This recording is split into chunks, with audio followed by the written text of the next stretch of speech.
نبى النبي قوي يمد مرقا صوحوا يا رسولك إلهيو هذا ودد إلهي اللي يقول له أن كل أنت محل لا يا جنة لا ذهب أسقى فرح سنبو سيتشي استوى دقاقي مرقا النبي يقول مركو دقاقو يروح يريم إلا الدين دين هدي اللي يقول لكم الضريب سارني به جبريل عليه السلام عنفا ملك جبريل بقى هذا يقول سرايستي أو يركض بقيه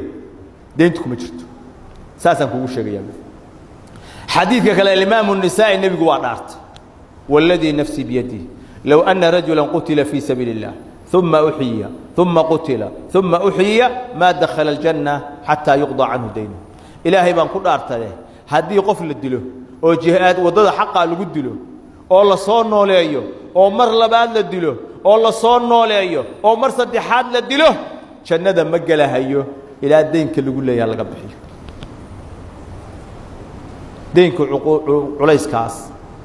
هي دبات هذا سيولي ما أنت نضدك الله شين سنة هيو أو حولها الله كيدين هيو أو الله إلالنا هيو ومن بدنا إن الدين تكاب جديان وحيجوا أي نفتو ذا كبحيان إسكده أيه مالك حق اللي يقول لي إن اللقاب بحياء أيان إن بدن لو فردين waxaan garanayaa kuwa 10 sano ay ka soo wareegtay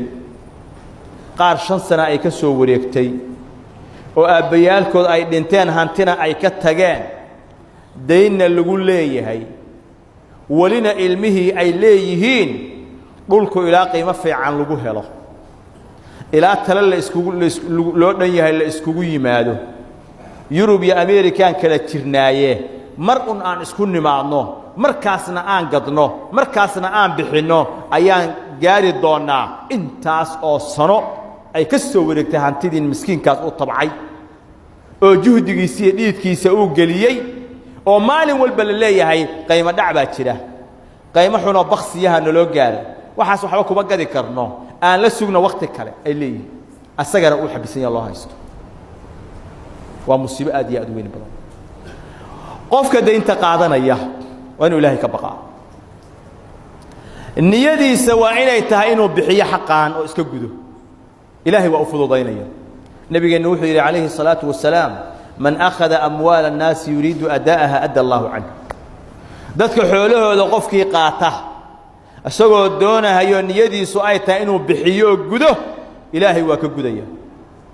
إلهي وكجديا ومن أخذها يريد إتلافها أتلفه الله qofkii qaata dadka xoolahooda doonaya inuu talfiyo oo uu dhaafsiyo oo uu san ku celin ilaahay baa talfinaya oo dhaafsinaya dad badan intay xoolo qaadeen bay soo celin laayiin niyad xun bay ku qaadeen markii hore niyadii xumooda ay ku qaadeen ayaa loo qabtay markaas xoolihiina dhaafeen xaqiina lagu leeyahay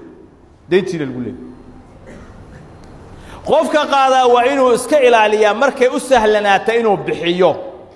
oo laga soo doono inuu meermeeriska ka daayo waqtiga uu qabtay markii la gaaro waa inuu ilaahay ka baqaa hadduu awoodo inuu bixiyo waa inuu bixiyo hadduunan awoodin oo uusan haysanin ilaahayna ku og yahay runna uu sheegahayo muddadii intaan la gaarin markay soo dhawaato waa inuu cudurdaar geeyaa oo walaalkiis u tagaa laakiin markii la gaaro loo yimaado ayuu been ku darsanaya xaqi uu qabay oo ka meermeerinayo been ku darsanaya oo leeyahay waxba farq kuma hayo wixiina waa ku danaysto shaqooyin buu ku qabsado hawlu ku kala agaasimay danu ku qabsado wuxuuna rabaa inuu deyntaas uu qaatay waqtigeedina la gaaray inuunan bixin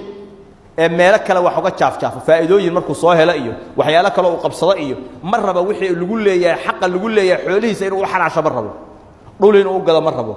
business uu ku jirin oo uga soo saaro mar rabo kambaniyaal uu ku darsado inuu uga bixiyo mar rabo hawlo uu ku qabsaday mar raba wuxuu rabaa